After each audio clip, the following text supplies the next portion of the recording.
안녕하세요. 얼마 전 속 시원하게 아내와 이혼하고 나름 복수까지 제대로 한 후 혼자가 된 40대 남성입니다. 여러분, 눈 뜬 장님이라는 말 아시나요?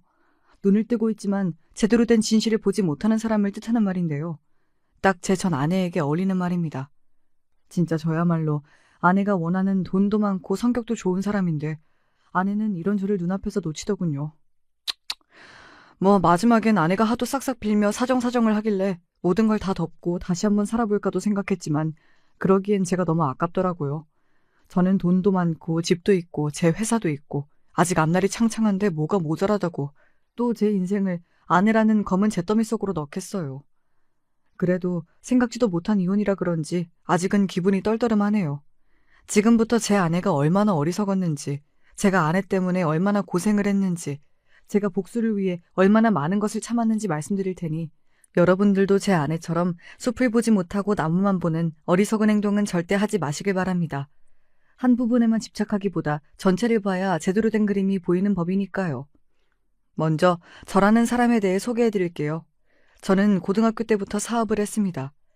유통사업을 하시던 아버지가 늘 사업하는 것을 봐와서 그런지 자연스럽게 돈이나 산업 흐름에 눈이 떠지더군요. 제가 제일 처음 도전했던 사업은 아버지께 1,000만 원을 빌려서 시작한 이동식 세차 서비스였어요. 제가 대표로 친구 2명을 고용해서 진행했었는데 고등학생 입장에선 꽤 쏠쏠한 용돈벌이가 되더군요. 아니, 용돈벌이 그 이상이었었죠. 월 300 이상의 적금이 가능할 정도였으니까요. 그렇게 제가 어릴 때부터 사업에 성공한 사람인 줄 알았습니다. 하지만 몇 년 만에 아주 큰 문제가 생겼습니다. 사업이 제대로 적자가 난 것이죠. 큰 돈을 벌고 싶어 무리하게 사업을 확장시키고 직원을 늘렸는데 다른 경쟁업체가 많이 생기면서 가격 경쟁에서도 확 밀려나 버렸어요. 결국 이미 일은 키워놨는데 감당이 안 돼서 아버지께 도움을 요청하며 사업을 접게 되었습니다. 어릴 때부터 사업에 성공해서 선생님과 친구들 모두 저를 부러워했었기에 저는 제가 이렇게 망했다는 사실을 인정할 수 없었습니다. 한때는 이 사업을 끝까지 지키지 못한 게 제 인생에서 최대의 실패라고 생각했어요. 하지만 이후 더 큰 규모의 사업을 진행하고 아내와의 일도 겪으면서 이 일은 정말 아무것도 아니었다는 걸 깨닫게 되었죠. 결국 사업은 망했지만 이 경험은 저에게 정말 큰 도움이 되었고 이후 성인이 되어 제가 원래 하고 싶었던 IT 네트워킹 서비스 사업을 시작했습니다. 확실히 온라인을 기반으로 중간에서 사람을 연결해주는 사업이다 보니 세차 사업과는 다르게 시스템만 잘 만들어두면 사람도 많이 모이고 시간 절약도 되더군요. 정말 뿌듯한 건 시간이 지나니까 제가 예상한 대로 아주 기분 좋은 소식이 들리기 시작했다는 거예요. 성과는 정말 상상 이상이었습니다. 제가 만들어둔 네트워킹 서비스를 이름만 들어도 알 법한 대기업들에서 찾기 시작하여 직원 수는 100명까지 늘게 되었죠. 덕분에 저는 아주 큰 돈을 벌 수 있었습니다. 매출을 간단하게 얘기하자면 연매출이 약 30억에서 잘 나갈 땐 50억까지도 되었습니다. 어느 정도인지 아시겠죠? 물론 국내 대기업의 매출에는 못 미치지만 그래도 개인이 이뤄낸 성과로는 대단하다고 생각해요. 저는 20대 초반부터 이 사업을 운영하며 10년 정도 대표직으로 있었습니다. 당연히 돈도 많이 모았고 이젠 또 다른 사업을 해보고 싶다는 생각이 들었는데 마침 대기업에서 정말 좋은 조건이 들어와 회사를 매각하게 되었습니다. 이후 몇 년 만에 저에겐 여유가 생겼고 저는 돈은 충분했기에 이제 정말 새로운 경험을 해보고 싶다는 생각이 들더군요. 그때 제 눈에 들어온 것이 남들 다 하는 회사 생활이었습니다. 예전부터 책에 관심이 많았어서 책 유통사업을 하는 회사에 들어가게 되었죠. 물론 대표로 근무하였던 이력은 일부러 기재하지 않았습니다. 어차피 회사에서 입사자의 배경조사를 한다곤 하는데 막상 입사하니 아무도 제가 대표였던 사실을 모르더군요. 저도 알리고 싶은 마음은 없었기에 그저 조용히 회사를 다녔습니다.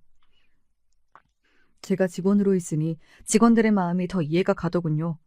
회식 자리도 확실히 제가 대표일 때보다 편했습니다.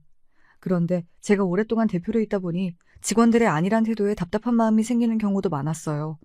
결국 저는 회사에서 개념 없는 한 직원과 크게 부딪히고 말았습니다. 아, 진짜 일하기 싫다. 이 PPT 머리 좀 쓰면 1시간이면 끝나는데 그렇게 열심히 하면 너무 힘들잖아? 그냥 5시간 걸린다고 뻥치고 오늘 쉬엄쉬엄 해야지. 아니, 지금 회사 돈이라고 이런 식으로 일해도 되는 거예요? 진짜 개념이 없어도 한참 없으시네요. 당신 같은 사람 때문에 회사 성장이 더딘 거라고요. 이런 식으로 할 거면 그만두세요. 저기요. 뭔데 지적질이세요? 무슨 회사 사장님이라도 되세요? 진짜 어이가 없네. 안 그래도 회사 마음에 안 드는데 직장 동료가 무슨 대표 행세를 하냐고. 주제 파악 좀 하세요.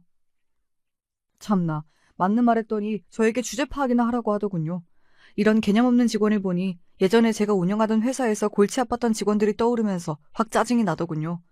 저 직원에게 제대로 훈수를 두려고 하던 그때 정말 예상치 못하게 이 싸움에 누군가가 끼어들었습니다. 저기, 두 분 싸우지 마세요. 희선 씨, PPT 저한테 넘겨주세요. 제가 빠르게 완성할 테니까 오늘은 좀 쉬세요. 그동안 프로젝트 큰 거 하셔서 과부하가 오신 것 같아요. 네, 이 대화가 아내와 저의 첫 만남이었습니다. 그때 아내는 다른 사람들과 다르게 계산적이지도 않고 늘 먼저 동료들을 도와주는 평화롭고 순수한 사람이었어요. 딱 봐도 집이 잘 사는 것 같진 않았는데 몇 마디 해보니 돈 욕심도 전혀 없는 것 같더군요. 저는 늘 사업을 했어서 저와 다른 이 사람을 보니까 신기하기도 하고 수수한 그 모습이 너무 아름다웠어요. 결국 제가 아내에게 오랜 고민 끝에 고백을 했고 그렇게 저희는 사내 커플에서 어느덧 부부가 되었습니다. 그렇게 아내와 결혼을 하고 아파트를 구해서 신혼생활을 즐기고 있었는데 저에겐 한 가지 늘 아내에게 미안한 부분이 있었습니다. 바로 아직까지 저에 대해 솔직하게 다 얘기를 못했다는 점이었어요. 나쁜 건 아니지만 제가 회사 대표였던 사실과 돈을 많이 가지고 있다는 사실들을 말하지 못했습니다.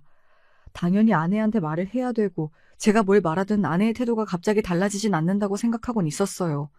하지만 그동안 사업을 하면서 제가 대표라는 사실이나 돈이 많다는 사실이 알려지면 회사에 취업을 시켜달라거나 돈을 빌려달라는 등 무리한 부탁을 하는 경우를 너무 많이 봤어서 자연스럽게 아내에게도 제 상황을 숨기게 되었습니다. 하지만 안 좋은 소식도 아닌 만큼 언젠가 때가 되면 모든 걸 이야기해 주려고 생각했죠. 그때는 아내가 제가 처음 봤던 계산적이지 않고 순수한 모습을 평생 유지할 것이라고 생각했어요. 하지만 제 예상은 생각보다 빠르게 완전히 빗나갔습니다. 그 이유가 뭔 줄 아시나요? 참 얘기하면서도 어이가 없는데 바로 옆집 사장 때문이 아닐까 생각합니다. 저희가 아파트로 이사를 오고 몇 달 후 옆집에 새로운 부부가 이사를 왔습니다. 집이 가깝기도 하고 네 사람 다 술을 좋아해서 함께 술도 먹으며 친해지게 되었죠. 옆집에 사는 남자분은 가구 제조업을 운영하는 작은 중소기업 사장이었습니다. 직원은 5명 정도 되는 것 같았어요. 옆집에 사는 여자분은 동네 필라테스 가게를 운영하고 있다고 하더군요. 아내는 옆집 부부에게 태어나서 처음으로 사업에 대한 자세한 이야기를 들으며 늘 신기한 듯 여러 가지 질문을 해댔습니다. 그럴 때마다 제가 굉장히 거슬리는 부분이 있었어요. 바로 옆집 사장님의 태도였죠. 아내와 저에게 계속해서 직장을 다닐 것이 아니라 꼭 사업을 해야 한다고 권유하더군요. 뿐만 아니라 각종 부업이나 투자에 대한 근거 없는 얘기를 계속해서 떠들었습니다. 저는 딱 봐도 저 말이 말도 안 되는 말이고 허세라는 걸 알았기에 무시했는데 아내는 진심으로 옆집 사장이 하는 말을 다 믿고 있는 것 같았습니다. 아내는 옆집 사장을 굉장히 존경하는 것 같았어요. 그러더니 어느 날 아내가 저에게 이런 얘기를 하더군요. 이 소리를 듣고 저는 처음으로 아내가 순수한 것이 아니라 멍청한 것은 아닐까 생각했습니다. 여보, 우리도 옆집 사장님처럼 살아야 되는 거 아닐까? 사장님이 기업을 운영하고 계시는 대단한 사람이잖아. 근데 요즘 주식을 안 하면 못 살아남는데. 월급의 80% 이상을 주식에 넣어야 한다는데 우리도 적금 다 깨고 전부 주식에 넣을까? 무슨 그게 말도 안 되는 소리야. 옆집 사장님 주식으로 돈 얼마 벌지도 못하시니까 함부로 그런 말 다 믿고 그 사람 말 따를 생각하지도 마. 아휴, 내가 돈 욕심도 없는 당신이랑 무슨 이야기를 하겠어. 자기랑 살면 늘 이렇게 우리 형편이 제자리일 것 같네. 답답해. 정말 답답해. 참, 진짜 속이 터질 듯이 답답한 건 저였습니다. 옆집 사장님은 예전에 제가 사업할 때 운영했던 사업체보다 규모도 훨씬 작고 실제로 투자도 잘 못하는 사람이었어요. 근데 그 사람이 하는 이야기를 단지 기업의 대표라는 이유만으로 아내가 다 믿고 있었다니 제 입장에선 그저 놀라웠죠. 이 세상에 기업이 얼마나 많은데요. 길거리에 있는 음식점도 어떻게 보면 다 사업이잖아요. 대표라고 모두가 다 아내가 그렇게 우러러볼 만한 대표들은 아닌데. 하지만 저와 달리 늘 직장만 다녔던 아내가 세상 물정을 뭐 알겠어요. 옆집 사장이 대표라니까 아내는 모든 말을 다 따라야 된다고 생각하는 것 같았습니다. 사실 옆집 사장이 이상한 이야기를 해도 아내가 실행은 안 하겠지 해서 놔뒀었는데 어느 날 아내가 돌이킬 수 없는 사고를 쳤습니다. 여보, 큰일 났어. 내가 옆집 사장님이랑 요즘 자주 만나서 투자 이야기를 나눴는데 사장님이 곧 있으면 완전 오를 수밖에 없는 주식 종류를 나한테만 알려준다는 거야. 내가 그 말에 혹해서 사채업자에게 돈을 빌려서 주식 투자를 했는데 지금 계속 떨어지기만 하고 있어. 주식 오르면 당장 팔아서 사채 갚으려고 했는데 지금 몇 달째 모아둔 적금 깨서 이자를 갚다가 너무 힘들어서 당신한테 사실대로 이야기를 해.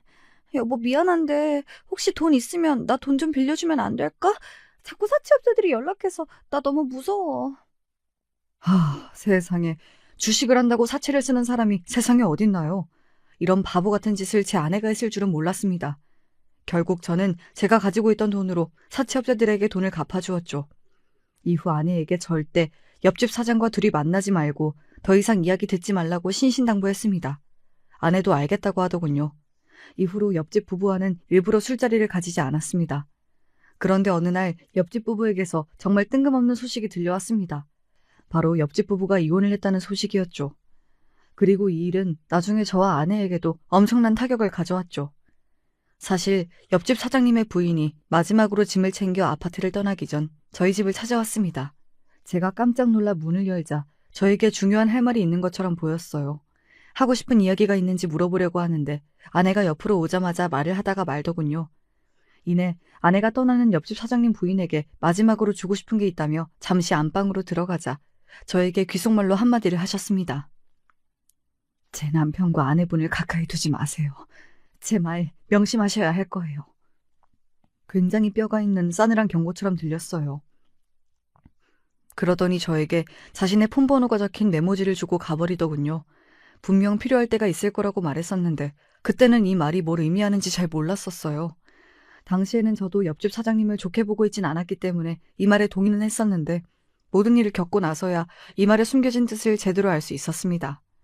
이후 사장님의 아내분이 가자마자 아내는 태도가 돌변했습니다. 이런 모습들은 이미 제가 알던 예전의 아내가 아니었어요. 옆집 사장님 부인 진짜 별로야. 사장님이 요즘 자금 문제로 힘들어하는데 옆에서 돈 구할 생각도 없이 가만히 있었나 봐. 사장님 입장에서는 아무것도 모르고 도움도 안 되는 아내가 얼마나 답답했겠어. 이래서 돈이 중요한 거야. 결국 돈 때문에 싸우고 갈라진다니까? 왜 이런 말들이 그토록 순수했던 제 아내의 입에서 나오게 된 걸까요? 정말이지 예전의 아내는 절대 할 수 없는 말들이었습니다. 아내는 절대 사람을 뒤에서 욕하지 않고 돈 욕심을 부리는 사람이 아니었거든요. 옆집 사장님과 친해져서 많은 이야기를 나누더니 아내까지 옆집 사장님처럼 변하고 있는 불길한 느낌이 들었습니다. 아내가 돈 때문에 순수함을 잃고 자꾸 옆집 사장이랑 어울리는 것도 싫어서 제가 정말 많은 돈을 모아뒀다고 사실대로 얘기하려다가 아내가 꺼낸 이 말을 듣고 절대 이야기를 하지 않기로 결심했습니다.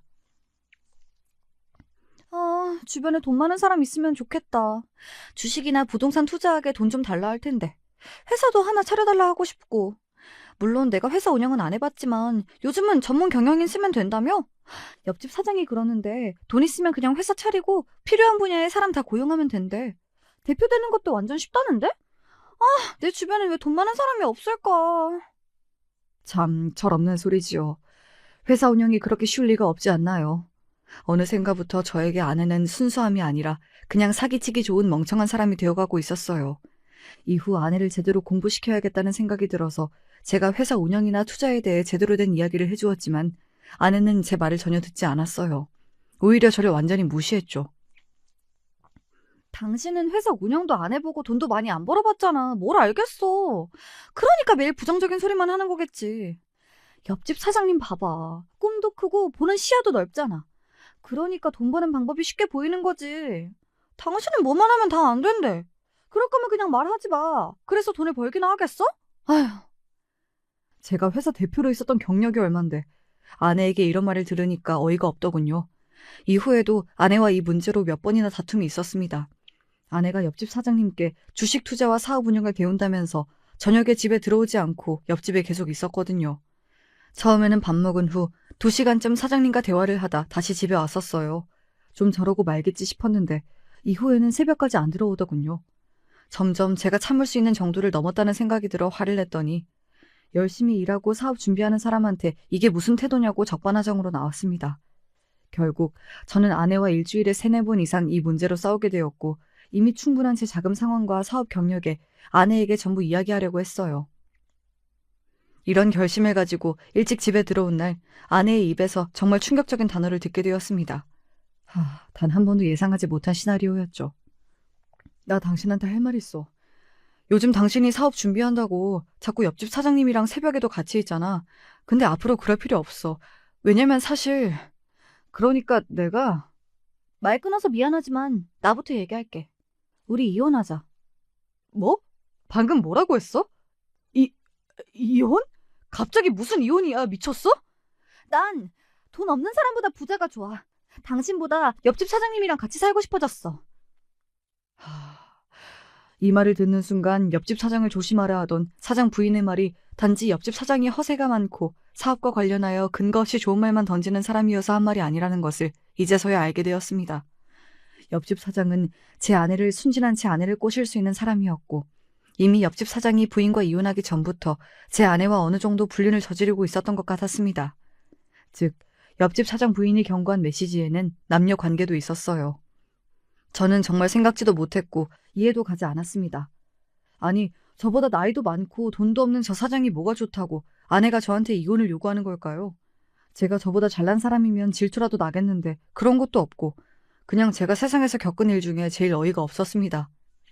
이후 아내에게는 일부러 침착한 척 잠시 우리도 시간을 갖자고 서로의 마음을 좀 더 제대로 확인해보자고 얘기했어요.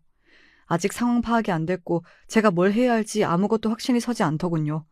그저 머리가 복잡하고 속이 상했습니다. 이후 혼자서 아내가 한 말이 계속 떠오르면서 너무 수치심이 들더군요.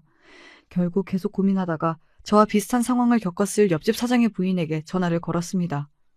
전화를 받은 그분의 반응은 정말 충격적이었어요.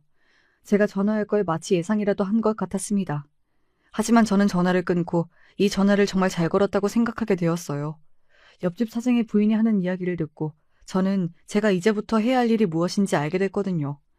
이 대화가 없었다면 어차피 저도 갈피를 잃고 답 없는 아내에게 매달리고 있었을지도 모르겠네요. 정말 제가 세상에서 제일 싫어하는 비효율적이고 감정에만 취해 있는 바보들처럼요. 안녕하세요. 생각보다 늦게 전화하셨네요. 제 말 이제 이해하셨죠? 저도 처음에는 이 상황이 믿기도 힘들고 어이가 없었습니다. 옆집끼리 참 더러워서 말이 안 나오네요. 지금부터 제 말 똑똑히 들으세요. 저희가 해야 될 건 슬퍼하는 게 아니라 제대로 된 복수예요. 지금 상황이 화도나고 억울하시죠? 그 감정을 저랑 같이 둘에게 복수하는 데 사용해 보시는 건 어때요? 방금 전까지 너무 슬프고 수치심이 들어서 힘들었는데 말씀 들어보니 일리가 있군요. 답 없는 저 둘한테 매달리고 슬퍼할 시간도 아까운 것 같아요. 복수가 제대로 된 답이죠. 그런데 어떤 식으로 복수를 해야 하죠? 좋은 방법이 있나요? 네, 당연히 있죠. 지금부터 해야 할 일을 알려드릴게요. 그렇게 저는 옆집 사장 부인과 힘을 합쳐 아내와 옆집 사장에게 복수를 하기로 했고 일은 속전속결로 진행되었습니다. 알고 보니 옆집 사장이 아내를 꼬드겨 불법으로 사업 자금을 횡령하고 있더군요. 옆집 사장의 부인은 경찰에 제대로 신고하기 위해 여러 가지 증거를 모으고 있었습니다. 저는 옆집 사장과 아내 몰래 사장이 운영하는 중소기업 직원들을 만나 더 많은 증거를 확보하기 위해 노력했습니다. 그러자 정말 말도 안 되는 핵심적인 증거들이 나오더군요. 그 작은 기업에서 할 수 있는 온갖 횡령은 다 한 듯 보였습니다. 참 뒤가 구린 놈이었죠. 옆집 사장이 회사의 재무관리도 함께 진행하고 있었기에 가능한 일이었습니다. 사장은 가짜로 여러 공급업체와 계약을 맺고 해당 업체에 돈을 지급한 것처럼 보이게 하여 실제로는 외국 계좌로 회사 자금을 보내고 있었더군요. 또한 있지도 않은 가짜 직원을 고용한 것처럼 꾸며 급여를 빼돌렸고 심지어 공급 자재의 원가를 부풀려서 그 차이까지 빼돌리고 있었습니다. 이 사실은 제가 옆집 사장 부인이 준 다양한 회사 자료를 바탕으로 직원 한 명 한 명과 깊이 대화를 하면서 알게 되었어요. 그렇게 옆집 사장이 사업 자금을 횡령한 증거를 모두 모아 경찰에 넘겨버렸습니다. 그러자 다음 날 아내가 기겁할 만한 일이 발생했습니다. 바로 경찰이 수색영장을 들고 아내와 사장이 있는 집을 급습한 것입니다. 사실 아내는 얼마 전부터 제 집을 나가 옆집에서 살기 시작했습니다. 저와 이혼은 하지 않은 채로 당당히 두 집 살림을 하고 있는 거였죠. 제가 일부러 침착하게 행동했더니 바보같이 뒤에서 무슨 짓을 꾸미는 줄도 모르고 이 모든 걸 이해해주는 줄 아나 봅니다. 그렇게 아내가 옆집에 있었어서 경찰이 오자마자 소리를 지르면서 경악하는 긴박한 상황이 다 들리더군요. 곧이어 경찰의 현실적이면서도 어이없는 질문까지 듣게 되었습니다. 아내와 옆집 사장의 신원을 확인한 경찰이 아내를 보고 대체 왜 옆집에 있는 거냐고 묻더군요. 아내는 불륜이 쪽팔린 것은 알았는지 말을 더듬었습니다. 그러자 옆집 사장은 경찰들에게 누가 이런 신고를 했냐며 다 허위 신고라고 자기는 아무 잘못 없으니 당장 나가라고 소리를 지르더군요. 저는 그 순간 무슨 생각이었는지 쾅 문을 열고 경찰들에게 얘기했어요. 안녕하세요. 저 옆집에 사는 이 여자의 원래 남편이자 사장님의 불법 사업 자금 횡령을 신고한 사람입니다. 경찰관님들, 날도 더우신데 정말 고생하십니다. 감사합니다. 제가 갑자기 이렇게 소리를 치자 경찰관들은 놀란 표정으로 저를 바라보았고 아내는 경찰관들의 눈치를 보더군요. 옆집 사장은 듣자마자 저에게 온갖 욕을 퍼부었어요. 그러게 처음부터 회사 자금 관리를 투명하게 잘 하셨으면 이런 일도 없었을 텐데 어리석고 불쌍하더군요. 이후 옆집 사장은 어떻게 됐을까요? 제가 예상했던 대로 구치소에 수감되었습니다. 여기서 정말 황당한 게 뭔 줄 아시나요? 옆집 사장이 구속되자마자 아내가 다시 저희 옆집인 저희 집으로 들어오더군요. 기가 차고 코가 찼지만 옆집 사장과 아내에게 제대로 복수를 하려면 아직은 아내가 필요했기 때문에 꼭 참았습니다. 그리고 오히려 이 기회에 아내를 완전히 제 편으로 만들어야겠다고 다짐했죠. 저는 곧바로 돈에 눈이 멀었지만 멍청한 아내에게 제가 원하는 정보를 캐낼 수 있는 아주 좋은 방법을 생각해냈습니다. 그리고 그 방법이 아주 잘 먹히더군요. 그러기 위해서 제가 먼저 아내에게 이 상황에 대해 사과를 건넸습니다. 아유, 답답한 나 대신 돈 많고 능력 있는 옆집 사장님이랑 새로 시작해보려고 당신이 용기를 냈을 텐데 왜 당신한테만 이런 일이 생긴대? 아참, 당신은 내가 이 상황을 만들었다고 오해할 수도 있겠구나. 우선 말없이 경찰에 신고해서 미안해. 근데 당신이랑 옆집 사장이 불법 자금 횡령한 걸 알고 있는 다른 사람들이 신고했다면 가지고 있는 모든 증거를 다 넘겨서 재판받을 때 더 불리했을 거야. 나는 당신이 많이 안 다쳤으면 좋겠어서 일부러 사람들한테 내가 신고하겠다고 말한 거라고. 우리가 갈라졌음에도 당신을 끝까지 위하는 내 마음이 잘 전달됐으면 좋겠다. 뭐야, 그런 거였어? 내가 또 당신을 오해했네. 고마워. 나라면 내가 엄청 미울 텐데. 당신은 끝까지 나 생각해주니까 내가 더 미안하다. 아, 옆집 사장이 절대 들킬 일 없을 거라 했는데 이게 어떻게 된 걸까? 다행히 경찰관들이 난 안 잡아갔는데 나중에 나까지 경찰서로 끌고 가는 건 아니겠지? 서류상으로는 당신이 안 들어가 있어서 당신이 직접적으로 피해보는 건 없을 거야. 그리고 당신이 피해를 보게 된다면 어떻게든 내가 도와줄게. 그래도 우리 한때 사랑했던 사이잖아. 사실 난 이 상황이 너무 속상해. 당신이 옆집 사장이랑 살아도 정말 잘 됐으면 좋겠거든. 그래서 말이야. 내가 당신을 돕고 싶어. 지금 상황으로는 사장님이 과징금이나 벌금 때문에 많은 돈을 잃거나 사업을 못하게 될 수도 있거든. 내가 어떻게든 알고 있는 사장님들한테 돈을 빌려서 당신이 옆집 사장님이랑 새로 사업을 시작할 수 있도록 돈을 마련해 줄게. 근데 그러려면 나도 지금 당신이랑 옆집 사장이 어떤 상황인지, 뒤에서 무슨 일을 하고 있는지 제대로 알아야 하거든. 지금부터 내가 묻는 거 전부 솔직하게 대답해 줄 수 있어? 정말? 당연하지. 나는 당신이 나 미워하는 줄 알았는데 아니었구나. 다행이다. 사실 당신이 돈은 없지만 너무 좋은 사람이라 내가 돈 때문에 옆집 사장님을 선택한 게 내 마음에 걸렸거든. 당신이 사업 자금만 지원해줄 수 있다면 난 뭐든 할 수 있어. 전부 물어봐. 역시 당신은 두뇌 회전이 참 빨라. 말 이해도 잘하고. 진작 사업을 했어야 되는데 내가 그런 사람이 아니어서 참 안타깝네. 먼저 옆집 사장이 불법 자금을 숨긴 해외 계좌랑 비밀번호를 다 나한테 알려줘야 하고 불법 장부가 있다면 그것도 날 보여줬으면 좋겠어.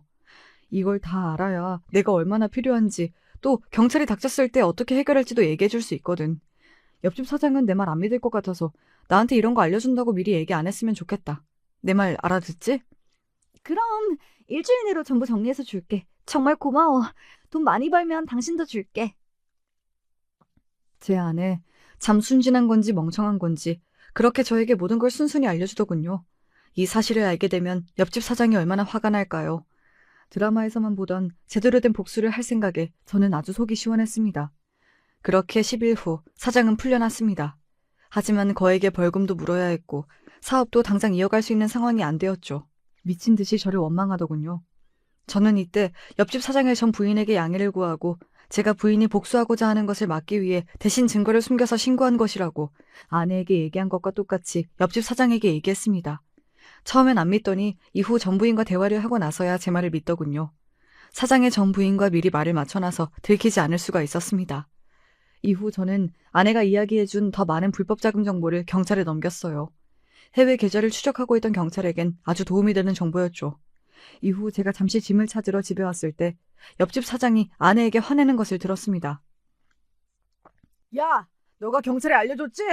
내 해외 계좌 그거 경찰이 다 알고 있잖아. 아무도 추적 못할 텐데 이게 어떻게 된 거냐고. 너 말고 정보 알고 있는 사람도 없단 말이야. 멍청한 년. 너 만나고 나서부터 되는 일이 없어. 와, 멀리서 들어도 겁에 질릴 정도로 욕설을 섞어가며 소리를 지르더군요. 옆집 사장의 본 모습인 것 같았습니다. 제 아내는 왜 골라도 하필 저런 놈을 골랐을까요? 대표로서도 남자로서도 그냥 사람으로서도 너무 별로였습니다. 이후 더 큰 소리들이 들렸어요. 물건을 바닥으로 던지고 있는 건지 물건들이 깨지는 소리가 들리더군요. 남자인 저도 겁을 먹을 정도였는데 이상하게 아내의 비명소리도 들리지 않았습니다. 제 추측으로는 저 사람이 저런 모습을 한두 번 보인 게 아니어서 아내가 익숙해진 게 아닐까 생각이 들더군요. 아내에게 더 이상 사랑의 감정은 당연히 없었고 사람 대 사람으로서 말려야 하는 건 아닐까 생각을 할 정도로 심각했습니다. 이후 물건을 던지는 것은 멈춘 듯 했고 아내와 다시 대화를 나누는 것 같길래 그냥 물건 가지고 다시 제 갈 길을 갔습니다. 저는 아직도 할 일이 많았어요. 경찰에서 하는 일과는 별개로 개인적으로 사장의 사업이 완전히 망하도록 뒤에서 손을 쓰고 있었거든요. 사실 경찰에게 불법 자금 정보를 전달하기 전부터 옆집 사장의 회사에 있는 직원들과 몰래 만나고 있었습니다. 곧 옆집 사장의 사업이 망할 것이라는 이야기를 전했죠. 이 사실이 믿기지 않고 저를 도울 생각이 없는 직원들에겐 제 인맥을 통해 다른 회사로 이직을 시켜주겠다고 제안했습니다. 정말 다행히도 한 명 빼고 모든 직원들이 저를 도와주기로 하였습니다. 제가 어떻게든 다시 사업이 진행될 것이라고 이야기하기도 했고요. 직원들은 저를 믿어주는 것뿐만이 아니라 제 아내와 불륜을 한 옆집 사장의 인성을 굉장히 문제 삼더군요. 사람 대 사람으로서 저를 걱정해주기도 하였습니다. 사실 이야기를 나눌수록 제가 생각했던 것보다 능력 있고 너무 좋은 사람들이라 제가 회사를 차리면 데려오고 싶을 정도로 탐이 났습니다. 결국 저는 오랜 고민 끝에 직원들에게 아주 중요한 계획을 이야기했습니다. 과연 제 계획이 무엇이었을까요? 저는 이 계획을 아내와 옆집 사장에게도 똑같이 얘기해서 그들을 설득해야 했기 때문에 먼저 아내를 만났습니다. 아내는 만나자마자 울상을 짓고 있더군요. 옆집 사장의 사업이 망한 것 같다면서요. 저는 아내에게 달콤한 말을 건넸습니다. 지금 잘 되고 있는 사업의 종류를 보여주며 사장을 설득해 큰 돈을 대출받아 당장 새로운 사업을 시작하라고 했죠. 모자란 돈은 당연히 제가 저번에 얘기한 대로 보태주겠다고 했고요. 아내는 대출을 받아본 적이 없었기 때문에 처음엔 제 말을 거절했지만 제가 예전에 대출을 받은 것을 보여주며 사업을 안 하는 저조차도 대출을 받을 수 있다고 아내를 설득하니 알겠다고 했습니다. 결국 제 말이 잘 먹혔는지 아내는 그날 밤 문자를 보내왔습니다. 당신 말대로 사장님 설득해서 아주 큰 대출을 받았어. 나도 받고 사장님도 받았어. 사실 너무 큰 돈이라 불안하긴 한데 당신 말 믿고 하는 거니까 무슨 일 있으면 당신이 같이 책임져 줄 거지? 어? 저는 계속해서 아내를 안심시키고 이후 사업이 잘 될 수 있게 다양한 정보를 주며 도와주었습니다. 대신 아내에게 한 가지 조건을 걸었어요. 제가 사업 자금을 마련해주고 도와주는 대신 직원들에게 회사 지분을 일정 부분 주고 직원들을 모두 주주로 임명해달라는 것이었습니다. 옆집 사장은 이 말을 듣고 처음엔 제가 회사를 맘대로 하려 한다며 분노했지만 아내는 대주주는 옆집 사장이라는 말에 흔쾌히 동의하더군요. 이후 옆집 사장과 아내의 새로운 사업은 승승장구했습니다. 사실 저는 배가 아프지도 않았어요. 모든 게 제가 만들어 놓은 판이었기 때문이죠. 이 사업이 잘 되어야지 제가 원하는 걸 할 수 있었거든요. 사업이 어느 정도 안정되자 저는 아내에게 사업을 확장할 것을 제안했습니다. 이번에는 사업 자금을 대출 없이 제가 모두 제공하는 조건이었죠. 아내는 제가 아내에게 미련이 남은 줄 알더군요. 저한테 이제 자기를 옆집 사장에게 보내달라고 아니면 자기가 정말 미안해서 잠을 못 자겠다고 얘기하던데 제가 보기엔 늘 생각 없이 잠 안 자는 것 같아서 전혀 진심이 느껴지지 않았습니다. 아내에게 오만정이 다 떨어진 지 오래여서 아내와 사적으로 감정적인 이야기하는 것을 최대한 피하고 말을 돌려 사업 얘기만 하려고 노력했죠. 결국 아내는 제 바람대로 옆집 사장에게 사업을 확장할 것을 얘기했고 그 사업 확장에 제가 중요한 키가 된다는 것을 전하기 위해 저는 다른 사람들이 보면 아무리 복수라 해도 절대 있을 수 없는 상황까지 만들게 되었습니다. 바로 옆집 사장과 저와 아내가 셋이서 함께 밥을 먹는 자리를 마련한 것이었습니다. 아내 입장에선 아직 혼인관계에 있는 전 남편과 다시 혼인관계를 시작한 바람남 불륜남과 함께 밥을 먹는 상황이네요. 제가 말하면서도 이게 뭐하는 짓인지 어이가 없네요. 저는 이 둘을 만나서도 미친 듯이 착한 척을 했습니다. 솔직히 같이 있는 것 자체가 역겨웠어요. 하지만 제대로 된 복수를 하려면 계속해서 참아야 했죠. 제가 이 둘에게 뭐라고 했는 줄 아시나요? 저는 공과 사를 잘 구분하는 사람입니다.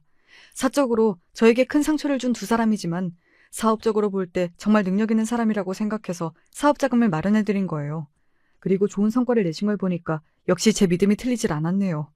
그리고 저는 이제는 둘의 진정한 사랑을 응원하고 있습니다. 이런 말도 안 되는 소리까지 해댔습니다. 저 이 정도면 배우해도 될 것 같지 않나요? 어떻게 속마음과 다른 소리를 이렇게까지 잘할 수 있는지 제가 생각해도 놀라웠어요. 제가 이렇게 말하니 옆집 사장은 저를 미친놈처럼 바라보더군요. 하지만 저를 철석같이 믿는 아내가 제 말이 진심이라고 계속해서 얘기하자 의심의 눈초리를 거두는 듯 보였습니다. 결국 저는 아내에 이어 옆집 사장에게도 같은 배를 탔다는 느낌을 제대로 심어주었죠. 제가 이런 행동을 괜히 한 건 아니었어요. 바로 며칠 후에 있을 제대로 복수할 상황을 위해서였습니다. 그리고 드디어 제가 기다리고 기다리던 그날이 되었습니다. 사실 며칠 전 아내와 옆집 사장과 밥을 먹을 때 더 큰 사업 확장을 제안하면서 제가 사업 확장을 위한 인프라와 돈을 제공하는 조건으로 앞으로 회사의 주주로서 지분을 가지고 싶다고 이야기했었습니다. 물론 이 말은 다 뻥이었어요. 제가 원하는 걸 얻기 위해서 그럴듯하게 말해본 것이었죠. 그리고 오늘은 옆집 사장이 일이 있어서 아내와 저 둘만 만나서 사업 확장을 위한 계약서를 작성하는 날이었습니다. 아내는 저를 만나자마자 기쁜 표정으로 연신 고맙다고 얘기하며 계약서를 정말 대충 읽어보더군요. 그러더니 제 예상보다 훨씬 빨리 도장을 찍었습니다. 참 허무했어요. 이 계약서에 도장을 찍게 만들기 위해서 제가 얼마나 역겨운 일들을 견뎌왔는데 아내는 그걸 아는지 모르는지 너무 쉽게 자기가 한 번에 무너질 이 서류에 도장을 찍어버리더군요. 참, 여러분, 이 서류가 어떤 건지 아시나요? 겉으로는 사업 확장을 위한 계약서처럼 보이지만 사실은 아내와 옆집 사장을 한 번에 무너뜨릴 수 있는 어마어마한 계약서입니다. 이 계약서에는 치밀한 함정이 있었어요. 바로 아내와 옆집 사장이 사업의 소유권과 지분의 80%를 저에게 완전히 넘기는 내용이 포함되어 있었습니다.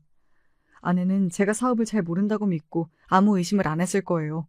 다음날 옆집 사장도 계약서에 함께 사인을 하기로 했었는데 그래도 한 회사의 사장이니까 계약서와 관련해선 굉장히 깐깐할 것이라고 생각했어요. 하지만 옆집 사장도 제 아내와 다를 바가 없더군요. 계약서를 읽어보지도 않고 사인을 해버렸습니다. 저는 이제서야 제 복수의 끝이 보인다는 생각에 짜릿하더군요. 옆집 사장과 아내 둘 다 가장 기쁘고 기대하던 순간에 모든 게 무너져 내리는 절망적인 기분을 꼭 느껴봤으면 좋겠다고 생각했습니다. 이후 저는 더 바쁘게 움직이기 시작했어요. 계약서에 도장과 사인을 받은 후 저는 사업체와 그에 속한 자산들을 즉시 제 명의로 이전하기 시작했습니다. 이후 이미 제 편이었던 회사의 주주들에게 대주주와 대표이사의 변경이 있을 것 같다고 주주총회를 연다고 이야기했죠. 이 소식은 당연히 옆집 사장에게도 전해졌겠죠? 그날 저녁 옆집 사장과 아내가 제 집 문을 미친 듯이 두드리더군요. 저에게 갑자기 직원들이 딴소리를 한다고 대주주가 바뀌는 문제가 생길 것 같다며 난리를 쳤습니다. 제가 과연 문을 열어줬을까요? 아니요. 정확히 말하면 문을 열어줄 수 없었습니다. 저는 다른 아파트로 이미 이사를 갔거든요. 그 집은 당시 집이 필요했던 제 친구에게 사용하라고 월세를 줬죠. 근데 그 친구가 워낙 몸집이 크고 멀리서 보면 꼭 건달 같은 이미지라 옆집 사장이 보자마자 완전히 쫄았다고 합니다.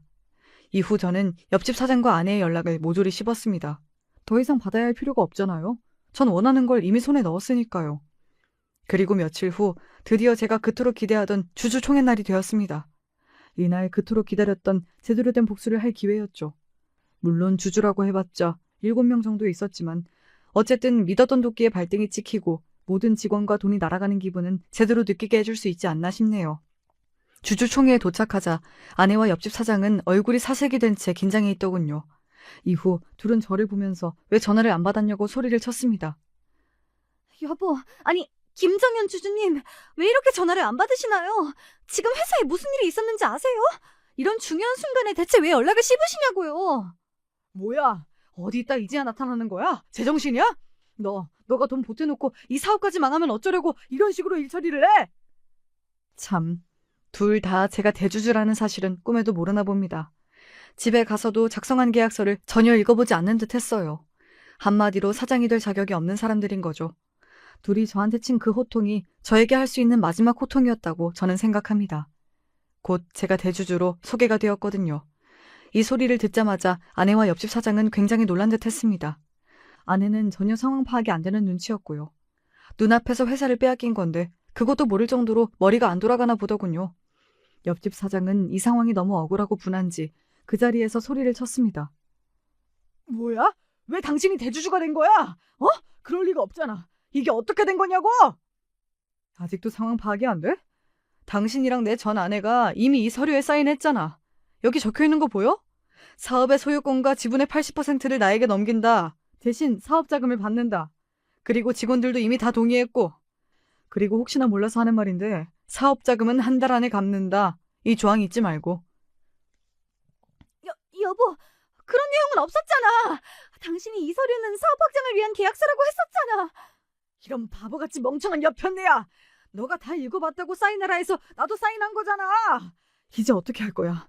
내가 힘들게 이룬 회사가 다 저놈한테 넘어가게 생겼다고. 네가 다 책임져. 내 돈 내놔. 탐욕의 화를 부른다더니 처음부터 멍청한 나는 사업에 발을 안 들일 걸 그랬어. 여보, 혹시 나한테 복수하려고 했던 거야? 제발 이러지 마. 나랑 옆집 사장 잘 되게 도와준다며. 그렇게 저를 보고 울부짖고 아내와 미친 듯이 싸우는 옆집 사장을 뒤로하고 저는 당당히 주주총회를 나왔습니다. 이후 저는 다시 회사의 대표이사가 되었고 회사 사람들은 아내와 옆집 사장의 불륜 소식을 알아서인지 직원 이상으로 옆에서 저를 더 많이 신경 써 주었습니다. 저는 직원들을 위해서라도 이 회사를 제대로 키워봐야겠다고 생각했죠. 아내는 잃었지만 대신 회사와 직원들을 얻었다고 볼 수도 있겠네요. 이후 옆집 사장과 아내는 어떻게 됐을까요? 당연히 해고했습니다. 사실 제가 이 회사의 대주주로 임명되지 않았더라도 이미 둘은 직원들에게 해고를 당했을 것 같아요. 왜냐면 제가 직원들이랑 계속 연락을 하고 있어서 이 소식을 알게 되었는데 둘이 회사를 운영하던 그 짧은 시간 동안에도 불법으로 횡령을 하고 있었더라고요. 직원들은 저에게 증거를 모아두고 싶다고 조언을 구했습니다. 저는 서류를 복사해두고 USB 증거자료도 모조리 복사해두고 회의할 때 등은 꼭 녹취록을 켜두라고 얘기해줬습니다. 직원들은 저에게 정말 고마워하더군요. 늘 얼른 제가 대주주가 되어 회사의 대표이사로 왔으면 좋겠다고 얘기했습니다. 참 옆집 사장은 개벌은 남 못 준다더니 어떤 회사에서든 평생 횡령이나 하며 거지처럼 살 모양입니다. 이후 회사 사람들을 통해 전 아내의 소식도 들었습니다. 안타깝고 씁쓸한 소식이더군요. 회사와 재산을 모두 잃고 알코올 중독에 빠져 살던 옆집 사장이 결국 아내를 수차례 폭행했다고 하네요. 이후 참다 못한 아내가 경찰에 옆집 사장을 신고했다고 합니다. 이후 제가 분실 사건으로 경찰서에 간 적이 있었는데 아내가 저를 찾았다고 얘기해 주더군요. 저기요, 어떤 식으로 폭행을 했는지 말씀을 해 주셔야 저희가 조사를 하죠. 저 사람이 폭행 사실을 자세히 얘기하면 저를 가만히 두지 않을 거라고 얘기했어요. 제가 그동안 일했던 월급도 아직 못 받았는데 돈도 안 줄 것 같단 말이에요. 저 그냥 제 전남편이 너무 보고 싶어요. 경찰관님도 제 전남편 아시죠? 저번에 옆집에서 제 원래 남편이 튀어나왔었잖아요. 옆집 사장을 만나면서 양심이 없어지더니 쪽팔림도 없어졌나 봅니다. 어떻게 저 앞에서 다시 제가 보고 싶다는 말을 꺼낼 수 있었을까요? 이 정도면 제 아내는 그동안 얼마나 저를 호구로 한 걸까요? 이후 옆집 사장은 실형을 받았다고 합니다. 아내의 몸에 멍이 들 정도로 폭행 증거가 심각해서 도저히 실형이 안 나올 수 없는 정도였다네요. 이후 둘의 관계는 제대로 막을 내렸다고 들었습니다. 제가 이 소식을 들은 후에 회사 직원들의 선물을 사기 위해 백화점에 들른 적이 있었습니다. 그동안 직원들이 정말 열심히 해줘서 명품을 하나씩 사주려고 하던 참이었어요. 그런데 그 순간 익숙한 얼굴이 보이더군요. 바로 다시는 못 볼 줄 알았던 아내를 백화점에서 만난 것이었습니다. 아내의 몰골은 예전에 제가 반했던 그 모습이 아니었어요. 초췌하기 짝이 없었죠. 제가 명품을 살 동안 백화점에서 청소일을 하고 있더군요. 그냥 지나치려 했는데 아내가 깜짝 놀라며 저를 불렀습니다. 손에 있는 거 뭐야? 명품이야? 요즘 내 회사, 아니 당신 회사가 그렇게 잘 되나 봐? 당신 명품 같은 것도 돈 무서워서 못 사는 줄 알았는데 세상에 이걸 10개씩이나? 와... 참, 명품 사는 제 모습이 낯설었던 모양이에요. 그러자 저는 아내가 더 깜짝 놀랄 만한 것을 보여주었습니다. 백화점에서 일하는 아내는 이걸 바로 알아보더군요. 바로 일정 금액 이상 쓴 사람만 가질 수 있는 백화점 VIP 등급 카드였습니다. 아내는 이 카드는 VIP 등급 카드의 옛날 버전이라면서 대체 어떻게 이 카드를 갖고 있냐고 묻더군요. 저는 더 이상 아내에게 단 하나의 온정도 베풀 생각이 없었기 때문에 처음이자 마지막으로 사실을 얘기해 주었습니다. 내가 이 카드를 가지고 있을 수 있는 건 처음 당신을 만나기 전부터 이 카드를 쓸 만큼 돈을 잘 벌었기 때문이지. 몰랐나 본데 난 당신이 들으면 알만한 IT 서비스 기업의 대표이사였고 이미 평생 살 수 있을 정도로 많은 돈이 있어. 당신이 날 배신하고 간 그 옆집 사장과는 비교도 안 될 만큼 큰 회사와 많은 돈이지. 뭐? 그게 정말이야? 그럼 내가 다니던 회사는 애초에 왜 들어온 거야? 회사를 원하는 금액에 매각하고 새로운 일을 해보고 싶더라고. 잠시 동안 부담 없이 회사에 다녀보고 싶기도 해서 직원으로 들어가게 됐지. 하지만 난 늘 새로운 사업을 하려고 했고 어떤 걸 할지 구상 중이었어. 사업을 시작하면 당신을 사장 자리에 꼭 앉혀주고 싶었는데 당신이 그 복을 뻥 차버렸잖아. 그치? 참 아쉽네. 옆집 사장이랑 돈 때문에 바람만 안 났어도 지금 당신 여기서 이러고 있지 않을 텐데. 뭐? 그게 정말이야? 돈이 있었으면 진작 이야기를 하지. 그럼 이런 일도 애초에 없었을 거 아니야. 여보, 나 그동안 참 어리석었다, 그치? 사실 내가 많이 반성하고 있었는데 당신한테 늘 미안해서 연락을 할까 말까 망설였거든. 이왕 만났으니까 염치 없어도 이 말을 꼭 해야 할 것 같아. 있잖아. 나 한 번만 용서해주면 안 될까? 내가 너무 어리석었어. 당신같이 돈 많고 뛰어난 능력을 가진 착한 사람을 못 알아보고 폭력적이고 불법이나 저지르는 늙은 옆집 사장이랑 바람이 나다니 내가 잠시 돌았었나 봐. 여보, 사실 그동안 당신도 나 속인 거잖아. 내가 그거 다 용서해 줄 테니까 다시 나랑 잘해보면 안 될까? 자기 주제도 모르고 저한테 무슨 소리를 하는 건지 참 어이가 없더군요. 결국 저는 아내가 더 이상 미련을 못 가지도록 깔끔하게 한마디 했습니다. 참나, 영화를 얼마나 많이 본 거야? 너가 나 같으면 너랑 다시 만나겠냐? 꿈 깨. 이후 아내의 표정을 봤는데 정말 충격을 받아서 아무 말도 못하고 있더군요. 뭐 자기가 저지른 일이니까 대가를 치러야죠. 마지막으로 아내에게 10만 원을 쥐어주고 나왔습니다. 제가 베풀 수 있는 마지막 온정이었던 것 같네요. 이렇게 보면 사업보다 결혼이 더 힘든 것 같아요. 저는 결혼도 사업처럼 잘 풀릴 줄 알았는데 사업을 잘하고 돈을 잘 벌어도 결혼까지 성공하는 건 아니더라고요. 지금도 제가 어떻게 했어야 결혼이 성공할 수 있었는지 아무리 생각해도 모르겠습니다. 그리고 이번 일로 같은 아파트에 살더라도 남녀 관계는 정말 모르는 일이니 앞으로는 주위 사람들과 적당한 선을 유지해야겠다는 생각도 들었습니다. 영화에서도 보면 옆집, 앞집, 이웃집에서 불륜을 하는 경우가 많잖아요. 그런데 뭐 그게 제 일이 될 줄 알았겠습니까? 정말 어쩌다가 옆집 잘못 만나서 별의별 생고생을 다 했네요. 근데 또 생각해보면 모든 게 다 옆집 탓은 아닌 것 같아요. 제 전 아내는 옆집 사장이 아니라 다른 사람을 만났더라도 또 돈이나 다른 거에 혹해서 바람을 폈을 것 같거든요. 그냥 빠르게 멍청하고 어리석은 사람 걸은 거라고 생각하려고 합니다. 그동안 너무 많은 일들이 있었는데 앞으로는 사업에 집중하면서 더 저를 위해서 살아보려고 합니다. 이야기 들어주셔서 감사해요. 그럼 여러분도 좋은 하루 되세요.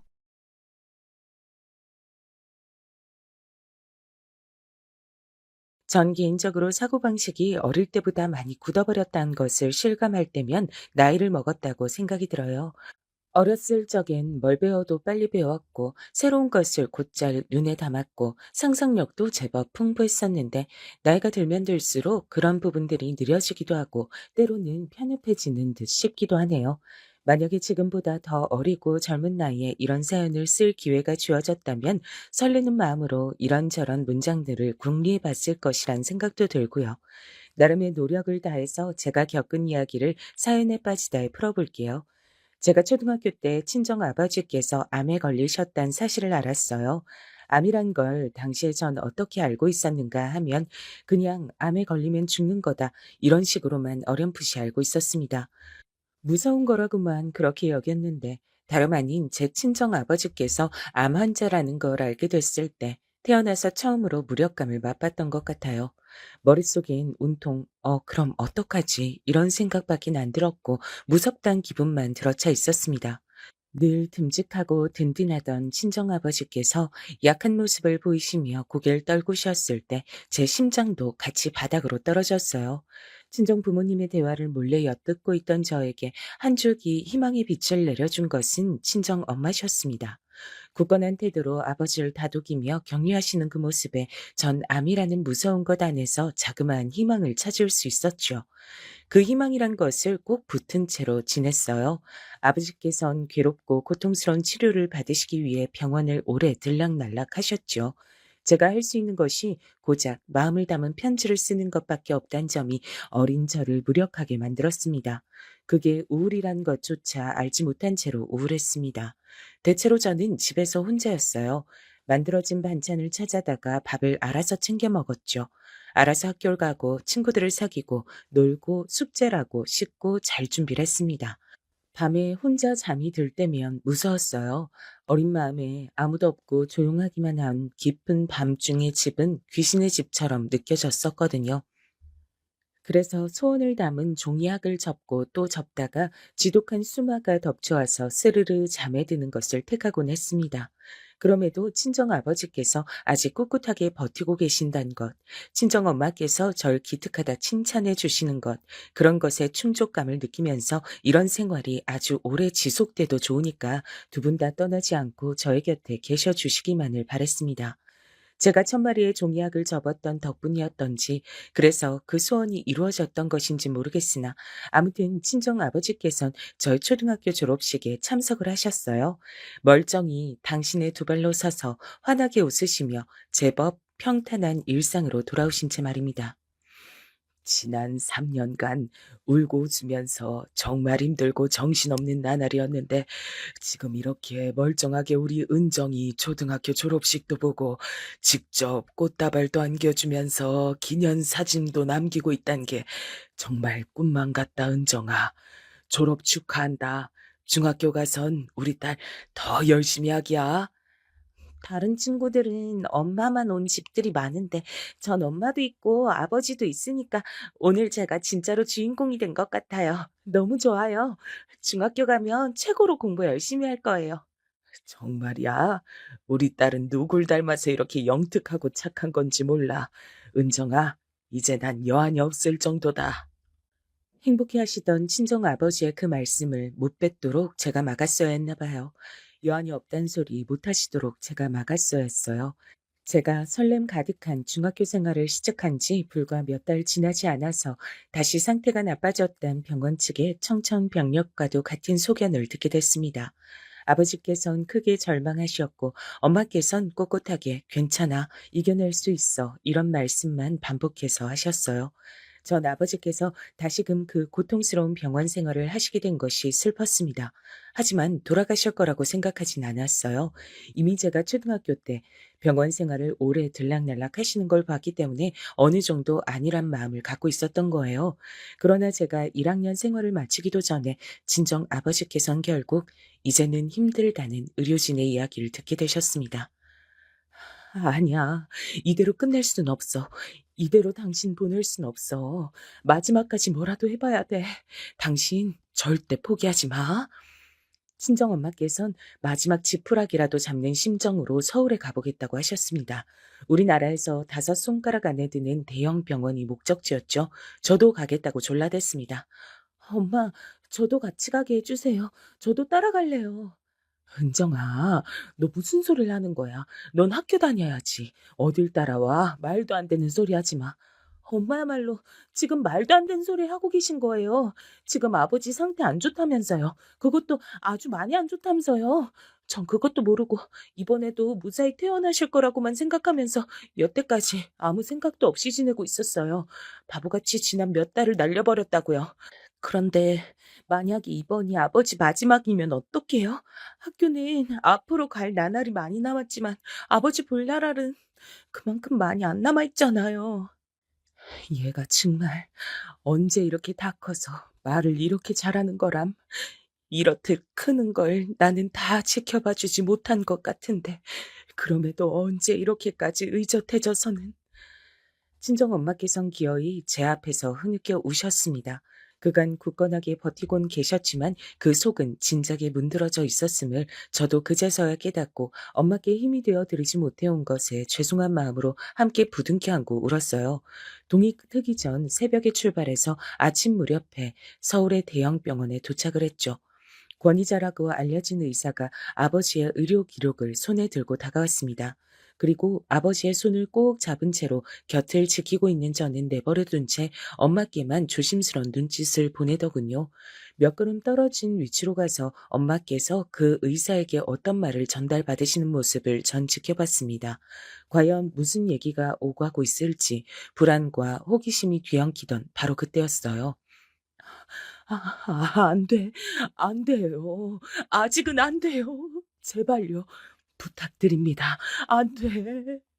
친정엄마께서 당신의 가슴을 치시며 작은 소리로 그러나 그 안에 담긴 비통함만은 흘러넘치는 오열을 하셨습니다. 다리에 힘이 풀린 듯 바닥에 주저앉으시는 동안에도 엄마의 온몸이 주체할 수 없을 정도로 심하게 떨리고 있었어요. 그 앞에서 의사는 숙연하게 고개를 떨구고 있었습니다. 안 되는구나. 아무 치료도 더 이상 가능하지 않고 이젠 아버진 돌아가실 일만 남은 거구나. 그 사실을 전 새삼 깨달으며 이를 악물고 울음을 참아냈습니다. 호흡기를 단 채로 눈을 감고 계신 아버지께서 부디 지금의 상황을 모르시길 바랬으니까요. 하지만 잠시 후에 저와 맞잡고 있는 아버지의 오른손이 강하게 제 손을 잡는 것을 보고 전 놀람과 동시에 한 가지 슬픈 사실을 알아차렸습니다. 친정 아버지께서도 비록 눈으로 보지 않으셨지만 제 떨리는 숨소리 하나만으로도 눈치를 채셨던 겁니다. 우리나라에서 최고로 꼽히는 대학병원의 권위자가 어떤 소견을 내놨는지 말입니다. 그곳에서 아무것도 할 수 없었기에 고작 몇 분 후에 저희 가족은 그 병원을 나섰습니다. 넘쳐나는 환자들로 문정성시인 곳에서 저희가 비켜줘야 했기 때문입니다. 구급차를 타고 가자. 그게 맞아. 그게 비싸다는 걸 내가 모를 줄 알아? 안 돼. 그냥 차 타고 가. 무슨 구급차야? 당신 지금 그런 고집 부릴 때가 아니야. 절대로 그냥 차 타고 못 가. 그랬다간 당신 도중에 어떻게 될지 모른단 말이야. 숨도 간신히 쉬고 있으면서 무슨 객길 그렇게 부려. 잔말 말고 구급차 불러서 그거 타고 가. 그렇게 해. 안 된다고 했잖아. 여보, 그냥 가자. 그간 날 그렇게 힘들게 만들었으면 됐지. 꼭 막판에 와서도 날 괴롭게 만들어야 되는 거야? 왜 이상한 고집을 부려? 제발 좀. 내내 격양돼 있던 상태에 계셨던 친정엄마께서 결국 소를 내지르셨고 옆에 같이 있을 분위기가 아닌 것 같아 조금 떨어진 채로 서 있던 제가 깜짝 놀랐습니다. 친정엄마의 저런 모습은 처음이었어요. 당신 스스로도 놀라신 모양인지 손으로 입을 틀어 막으신 채 죄책감과 후회와 그리고 오만 감정들이 가득한 눈빛으로 아버지를 바라보고 계셨죠. 전 숨소리도 내지 않고 그쪽을 주시하고 있었고요.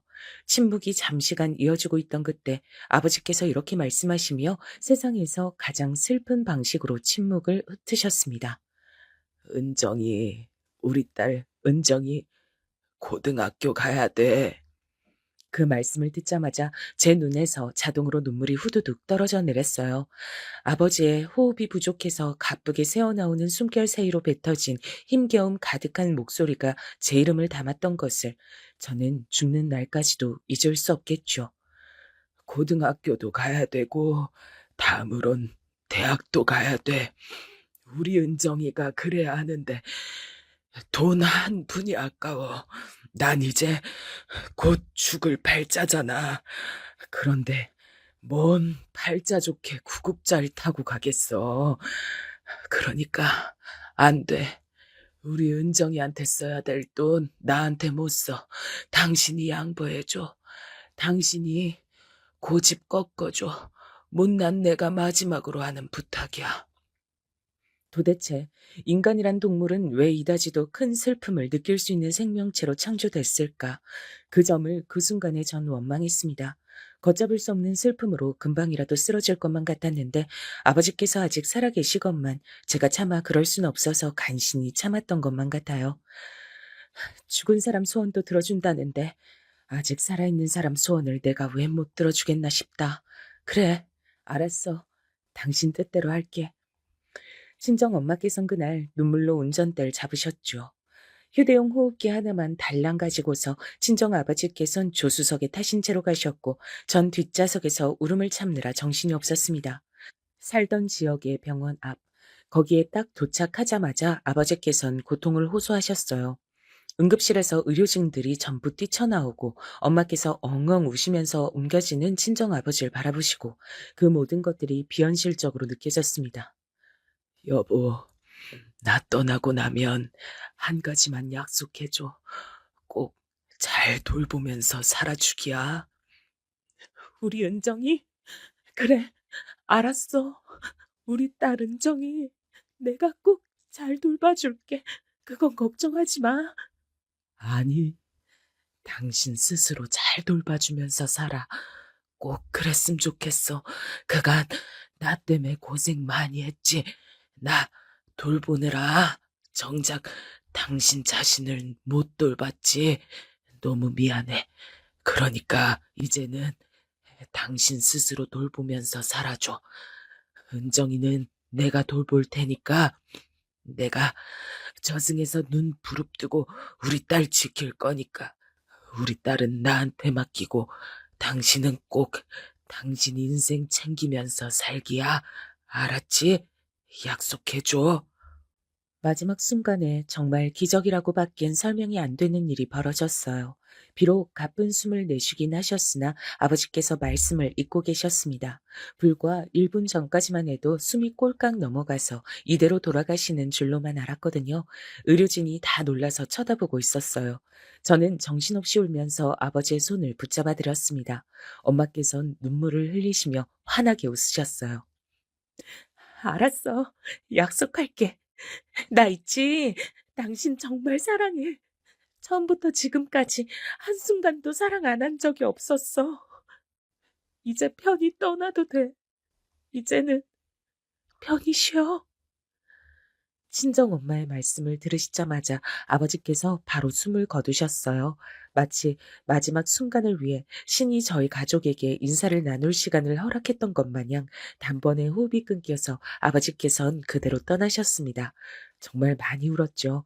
하지만 절 끝까지 생각해 주시고 사랑해 주신 아버지의 따스한 마음이 제 안에 남아 있어서 마냥 괴롭지만은 않았습니다. 그리고 저에겐 엄마께서 계셨으니까요. 몇 달이 지나고 나서야 엄마와 깊은 대화를 나누다가 알게 된 사실인데 서울의 대학병원에서 의사에게 들으셨던 정확한 말은 환자분은 지금 당장 돌아가셔도 이상하지 않을 상태였다고 합니다. 구급차도 아니고 일반 차를 타고 무사히 사는 곳 지역까지 돌아온 것부터가 기적이었던 거예요. 그리고 친정엄마께서 마지막에 환하게 웃으셨던 것은 아버지께서 인생의 마지막 순간에 보시는 모습이 당신의 웃는 얼굴이었으면 좋겠단 마음으로 그러신 것이라고 했어요. 전 중학교 2학년이었고 광란의 사춘기를 맞이해서 멋대로 엇나가는 친구들이 학교에 제법 많았습니다. 가출하는 친구도 있었고 부모님과 절연할 기세로 싸워서 집안이 개판 상태인 친구들도 몇 했죠. 모든 집이 화목한 게 아니며 또 모든 부모가 자식을 위하며 사는 게 아니란 것을 그때 알았습니다. 비록 아버지께서 가슴 아프게 제 곁을 영영 떠나셨다고 하더라도 전 행복한 아이니까 제 인생을 소중하게 여기며 살아가야겠다는 생각이 들었어요. 절대 엇나가지 않을 것을 저 스스로에게 다짐했습니다. 저희 집의 형편은 썩 좋지 못했어요. 정확히 사정이 어떤 정도인지 저희 엄마께서 저에게 알려주지 않으셨고 저도 대놓고 여쭤볼 엄두가 안 나서 몰랐다가 고등학교에 올라가면서 알게 됐습니다. 그 시점에 빚이 약 3천만 원 정도가 있었어요. 엄마께서 지난 2년간 부지런히 일을 하셨으니 원래는 빚의 금액이 더 컸다는 것을 쉬이 짐작할 수 있었습니다. 몸이 아프면 그것으로 끝이 아니라 여러모로 힘들어지는 거구나. 금전적인 부분도 무시할 수 없는 거구나. 난 아버지가 편찮으신 것만 생각하느라 돈이 나가는 것을 생각해 본 적이 없었어. 너무나도 당연한 거였는데 내가 그런 걸 고려를 못 해봤네.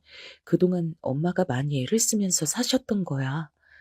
제가 너무 그간 생각하는 게 짧았던 것 같아서 엄마께 죄송스러웠습니다. 하지만 엄마께선 절 향해 결코 죄책감 같은 걸 갖지 말라고 하시며 기운 넘치는 웃음을 지어주셨어요. 나는 하루하루를 행복하게 살 거야. 그걸로 족하는 게 내 인생인데 그까지 빚 갚는 게 뭐 힘들고 어렵다고 그러겠니? 은정아, 난 있지? 비록 빚 갚느라 거의 다 써버릴지언정 일 다니면서 돈 버는 것도 감사하고 이렇게 사랑하는 딸과 함께 시간 보낼 수 있음에 감사하단다. 이 세상에 감사하지 못할 일이 없어. 엄만 그러면 제가 공부를 못하는 것도 감사할 일이라고 생각하세요? 감동이 차오르자 전 괜스레 장난스러운 질문으로 분위기를 옮겨갔었죠. 그러자 친정 엄마께서 맞장구를 쳐주셨습니다.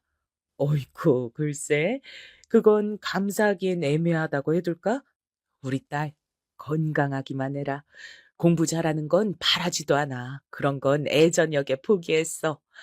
아, 엄마, 포기하신 건 너무하잖아요. 장난스레 티격태격했지만 제가 공부를 썩 못하는 건 진짜였습니다. 제가 간신히 꽤 이름 있는 인문계 고등학교에 진학을 하긴 했는데 공부머리가 부족했어요. 제 스스로의 깜냥을 알았다고나 할까요? 서울의 명문대에 떡하니 들어갈 수만 있다면 얼마나 좋을까 이런 생각을 하며 아쉬워졌습니다. 엄마, 저는 좀 이상한 것 같아요. 집에 힘든 일을 겪거나 뭐 그런 경우엔 죽기 살기로 공부해서 명문대 들어가고, 그래서 인생 꽃 피우고 집안 일으켜 세우고, 대체로 그러는 거 아니에요? 그런 사람들 많잖아요. 근데 전 왜 안 될까요? 세상 돌아가는 것에 제가 발을 못 맞추나 봐요. 은정아, 그런 사람들이 얼마나 되겠어. 원래 알려지는 얘기들은 전부 다 승자의 시점에서 쓰여지는 얘기들 뿐이야. 1%나 될까? 혹은 크게 잡아봤자 10% 정도가 유난을 떠는 거야. 나머지 80%는 평범함이라는 단어 아래 몸을 아늑하게 숨기면서 살아가. 정말이에요? 근데 10%에서 80%를 더하면 90%잖아요. 그럼 10%가 또 남는데요? 엄마가 계산 잘못하셨나 보다. 아니, 남는 10%는 평범함이라는 단어라도 맛보고 싶어서 발버둥을 치며 살아가는 숫자야. 평범한 것조차 힘들고 때론 허락되지도 않는 그런 삶도 있는 법이거든. 평범함을 그렇게 원한다고요? 엄마, 그런 삶은 되게 불행하겠죠? 하지만 그 삶을 불행하다 어쩌다 이렇게 말하기는 어렵지. 삶은 어쨌든 직접 살아봐야 그 의미가 밝혀지는 거니까 남이 절대로 평가할 수도 없는 영역이야. 저는 그날 엄마와 대화를 나누면서 많이 놀랐던 것 같아요. 들려주시는 이야기들이 전부 단순한 것 같으면서도 세상의 본질을 어느 정도 담고 있는 듯한 그런 깊이가 느껴졌거든요. 엄마, 이제야 제가 이유를 알 것 같아요. 아버지가 엄마하고 결혼한 이유요. 엄마가 이렇게 생각을 엄청 깊게 하시는 분인 줄 처음 알았어요. 만약에 엄마가 대학을 나왔다고 한다면 혹시 철학과 전공이냐고 사람들이 물어봤을 거예요. 어머, 우리 딸이 그 사실을 이제 알았단 말이야? 내가 괜찮은 여자니까 네 아버지가 사람 보는 눈이 있어서 나하고 결혼한 거야. 맞아요. 아버지는 잘생긴 얼굴 때문에 인기도 많았을 텐데 엄마하고 결혼하신 걸 보면 그게 맞는 것 같아요. 그러면 난 얼굴이 별로란 거야? 참나, 은정이 너도 얼굴이 나 안 닮고 네 아버지 닮아서 이쁘다 이거지? 근데 낳아준 건 내가 했으니까 내 덕도 있는 줄 알아. 엄마, 근데 저는요, 아버지한테서 닮고 싶은 게 얼굴 말고 또 하나 있어요. 그게 뭔 줄 아세요? 사람 보는 눈이에요. 정말로 저를 위하고 제 인생의 끝까지 절 붙잡아주는 그런 사람을 만나고 싶어요. 아버지가 엄마를 만났듯이요. 저도 그럴 수 있겠죠? 그럼 당연하지. 부전여전이라고 하잖아. 넌 네 아버지를 많이 닮았으니까 이 다음에 좋은 사람 만나서 결혼할 거야. 제가 좋은 대학에 못 가도 그게 가능할까요? 나는 뭐 대학 나왔다니? 좋은 사람 만나는 게 대학 간판으로 좌지우지 되진 않아. 그러니까 우리 딸 공부 좀 못한다고 의기소침해할 필요 없어. 그러면서 은근히 저한테 공부 못한다고 놀려대셨던 엄마셨습니다. 저는 민망한 웃음을 터뜨리면서 비록 지금은 해결되지 않은 문제들을 안고 살아가고 있으나 밝은 미래가 저희 모녀를 기다리고 있을 거라고 믿었어요. 저에게 과연 어떤 인연이 다가올지 정말 궁금하기도 했습니다. 전 대학을 학비가 지원이 되는 전문대로 갔죠. 대학과 연계가 되는 곳에서 첫 취업을 했고요. 그때가 되자 집에 빚은 없는 상태였으며 취업하던 시기와 비슷하게 이사도 갔습니다. 더할 나위가 없었습니다. 소소한 행복을 누리며 엄마와 둘이서 재미있게 지내던 시기였어요. 그러던 어느 날 외할머니께서 쓰러지셨다는 연락을 받게 됐어요. 연락을 받으시고 나서 엄마께서 늦은 시간까지 멍하게 창밖만 바라보고 계셨습니다. 외할머니께선 워낙 멀리 사셨기 때문에 전 어렸을 때를 제외하고 거의 찾아뵌 적이 없었어요. 그래서 솔직히 깊은 정이라든지 유대감이 없었죠. 쓰러지셨다는 소식을 듣고도 어휴, 어떡하냐 싶은 감상이 다였습니다. 하지만 엄만 다르셨던 거예요. 은정아, 외할머니한테 남은 시간이 오래지 않은 것 같아. 암만 생각해도 내가 외할머니 곁에 가서 마지막 시간을 함께 보내드려야 될 것 같구나. 미안하지만 당분간 혼자 지낼 수 있지? 네? 알았어요. 그치만 엄마 외할머니를 별로 안 좋아하시는 거 아니었어요? 에구구, 우리 딸이 그런 걸 다 느끼고 있었구나. 그래, 맞아. 난 네 외할머니를 별로 안 좋아했어. 어릴 때 무진장 힘들었거든. 외할머니를 이해할 수가 없었지. 그래서 내가 매번 무슨 생각을 하며 지냈던 줄 알아? 난 나중에 자식 낳으면 이렇게 키우지 말아야지. 난 잘해줘야지. 절대로 네 외할머니처럼은 되지 않을 거라면서 이를 바득바득 깔았었어. 외할머니가 미웠거든. 근데 이제 와서 왠지 이해가 가려고 하네. 외할머니도 그렇게 사실 수밖에 없었단 걸 보고 배운 게 그거였을 뿐이고 환경이 사람을 그렇게 만들었을 뿐임을 나의 엄마이실 뿐이 아니라 한 인격체이셨다는 걸 그분도 엄마가 되어 보신 것은 처음이었기에 서투실 수밖에 없었단 걸 이제서야 내가 이해를 한다. 부디 많이 늦은 건 아니길 바라면서 곁에 가봐드려야지. 내가 그분 딸이잖아. 씁쓸한 표정으로 말씀하신 친정 엄마께선 이튿날 바로 짐을 다 싸서 내려가셨어요. 저는 이유 모를 우울감에 취해버렸죠. 그때 알았습니다. 어렸을 적 아버지께서 투병 중에 계셨을 때 제가 느꼈던 것은 우울이라는 것을요. 그게 우울이었던 거예요. 그걸 깨닫자마자 고독마저 찾아왔는데 그런 때에 절 향해 내리쬐는 햇살이 있었습니다. 바로 남편이었어요. 사람은 자신이 힘들 때 내밀어진 손길을 잊을 수 없다고 하죠. 저에겐 남편이, 남편에겐 제가 그런 손길의 주인공이었습니다. 남편은 대학을 4년제로 나와 나름 전망도 있고 안정성도 높은 직장에 다니고 있었어요. 그런데 개인적인 인간관계 문제로 무척 심적인 방황을 하고 있었고 절 만나서 많은 위안을 받았다고 합니다. 희한한 일이었죠. 제가 한 것이라곤 남편에게 위로를 받은 것뿐이었거든요. 전 받기만 했거늘 남편은 제가 주기만 한 사람이었다고 했습니다. 아버지, 하늘에서 보고 계세요? 저 이 남자하고 결혼하고 싶어요. 제가 기다려온 인연이 바로 눈앞에 있는 이 사람 같습니다. 기이할 정도의 확신이 들었고 전 남편에게 먼저 청혼했습니다. 제가 가진 거라곤 쥐뿔도 없었어요. 모은 돈도 개인 계좌에 2천만 원 남짓이 전부였고요.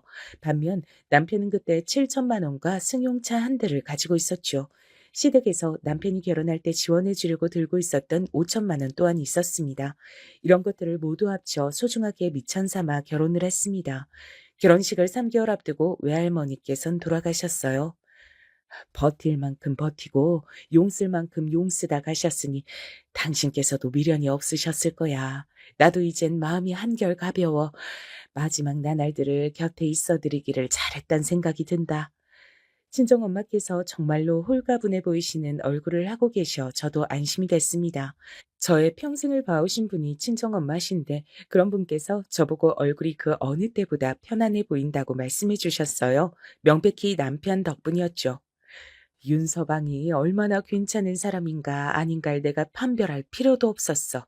은정이 너라면 사람을 옳게 골랐을 거란 것을 바로 그 점을 내가 믿었으니까. 우리 딸 행복하게 살아야 된다. 이렇게 다 커서 시집을 가게 되다니 하늘에서 네 아버지가 깜짝 놀라시겠다. 언제 이렇게 어여쁜 숙녀가 다 됐냐고 하면서 놀라 자빠지실 테지. 엄마, 저 행복하게 잘 살게요. 자신 있어서 하는 결혼이에요. 지켜봐 주세요. 지난 날들이 머릿속을 모두 스쳐갔습니다. 비록 슬픔과 상실의 구간을 지나오기도 했으나 대체로 평범함의 단어가 만든 그늘 아래에서 몸을 누이고 쉴 줄 아는 지난 인생이었다고 자평이 됐습니다. 전 결혼하면서 생각했죠. 제 인생의 진정한 시작은 지금부터라고요. 저를 며느리로 맞이하시는 시어머니께서 눈물을 몇 번이고 글썽이셨어요. 우리 경준이 내가 정말 온 마음 다해서 키운 자식이야. 자식 키우는 부모 마음이 안 그런 경우가 어디 있겠냐마는 그래도 내가 유별나도록 힘든 정성을 다해서 키운 자식이라고 말을 하고 싶어. 호랑이보다 더 무서운 아비, 능력이 부족해서 죄인처럼 수그리고 살았던 어미, 그리고 어렸을 때 많이 아파서 자기가 받을 사랑과 관심과 모든 보살핌을 다 빼앗아갔던 누이, 이런 가정 안에서 자라온 게 우리 경준이란다. 내가 우리 경준이만 생각하면 어긋날 가슴이 미어져. 내가 얼마나 미안한 게 많고 애틋함이 많은지 몰라. 네, 어머님, 그 마음 제가 깊이 새기면서 어머님의 귀중한 아들, 이젠 제 남편이 된 사람에게 저 또한 마음 다하면서 그렇게 살겠습니다. 약속드립니다. 시어머니의 눈물 앞에서 저는 정중한 태도로 약속을 드렸습니다. 그런 저를 보며 뿌듯하다는 듯 미소를 지으셨던 분이 시어머니셨어요. 뭐 하나 잘난 구석이 없는 저를 선뜻 며느리로 맞아주셔서 너무 감사한 분이셨어요. 시아버지께선 되게 잘 안 계시고 걸핏하면 외출을 오래 하시는 분이셨습니다. 무뚝뚝하셨고 언행이 조금 거치신 분이셨죠. 아들놈 다 컸다고 드디어 장가를 가는구만. 아이고 세월이야. 지나간 내 젊음이 아깝고 아쉬워서 눈물이 다 난다. 결혼하겠다며 인사를 드리러 갔던 날 제 앞에서 기껏 하셨던 말씀이 이것이었습니다. 그리고 제가 정확히 들은 건지 헷갈리는데 얼핏 알아서 잘 살든지 말든지라며 한탄하듯 중얼거리셨던 것 같아요. 그러더니 잠시 후 담배를 챙겨서 밖으로 휙 나가버리셨고 다시 돌아오지 않으셔서 제가 한참을 기다리다가 자리를 떴었네요. 남편을 통해서 그분은 고개가 절레절레 지어지도록 만드시는 분이라는 평은 수차례 들어본 바였으나 역시 직접 대면해서 체감하는 것보다 정확한 건 없더라고요. 어떠신 분인지 단박에 알 수 있었습니다. 걱정과 염려가 매사에 많은 것인지 시종일관 약간은 구겨져 있는 미간과 자꾸만 좌우를 살펴대는 눈동자를 지니신 시어머니와는 시아버지께서 영 반대이신 것 같았어요. 두 분은 그럼에도 어쨌든 부부로 오랜 세월을 살아오셨으며 여전히 부부셨습니다. 새삼 이 세상에는 다양한 성격의 가족들이 존재한다고 느꼈었네요. 남편과 자란 환경은 서로 다르지만 저희는 한 번도 안 싸우고 사이좋은 신혼생활을 보내서 역시 서로가 운명이었다고 생각이 들었어요. 그러나 저희 부부의 결혼 1주년은 눈물바람이 되고 말았습니다. 제가 건강검진을 받았었거든요. 별 걱정 없이 받을 때가 돼서 받아본 것 뿐이었어요. 근데 심상치 않은 소견이 뜨더라고요. 이때부터 불안해졌죠. 정밀 검사를 받으면서도 설마 아닐 거야 이렇게 간절히 빌었지만 검사 결과 제가 암에 걸렸다는 사실을 알게 됐습니다. 하늘이 노래지더군요. 괜찮아. 촉이라잖아. 일찍 발견해서 천운이다. 금방 후딱 나을 운명인가 봐. 그치, 은정아? 그럼요. 네, 맞아요. 저 괜찮아요. 하나도 안 무서워요. 반드시 이겨낼 거니까요. 친정 엄마 앞에서 제가 씩씩하게 말씀을 드렸습니다. 안심을 시켜드리고 싶어서 웃는 얼굴로 엄마를 꼭 안아드리기도 했고요. 하지만 바로 얼마 뒤 결혼 1주년이 된 날이라고 기념으로 차린 식사상 앞에서 전 펑펑 울고 말았습니다. 남편을 붙잡고서 눈물 콧물을 다 쏟아내고 말았어요. 사실 무서웠습니다. 괜찮지가 않았어요. 암이란 것 자체가 끔찍한 공포였습니다. 결국엔 아버지의 목숨을 앗아갔으니까요. 그리고 어떤 건지 밝히고 싶지 않아서 이름은 감추지만 제가 걸린 그 암은 아버지께서 걸리셨던 것과 똑같은 암이었습니다. 자기야, 나 어떡해? 진짜 너무 속상하고 무섭고 어떻게 해야 할지 모르겠어. 우리 엄마 앞에선 무섭다고 하면 우리 아버지 때 생각나실까 봐 그러지도 못했어. 나 이게 얼마나 힘든 암인지 알고 있어. 내가 우리 아버지 통해서 봤기 때문에 알아. 너무 잘 알아서 미치겠어. 차라리 몰랐다면 덜 괴로웠을 것 같아. 내가 있잖아. 내가 옆에 있으니까 너무 그렇게 무서워하지 마. 내가 지켜줄게. 다 나을 때까지 내가 있어줄 거야. 남편은 저에게 힘을 내라고 말을 하며 제 손을 잡아줬어요. 그 순간 이상하게도 돌아가신 친정 아버지와 남편이 겹쳐 보였습니다.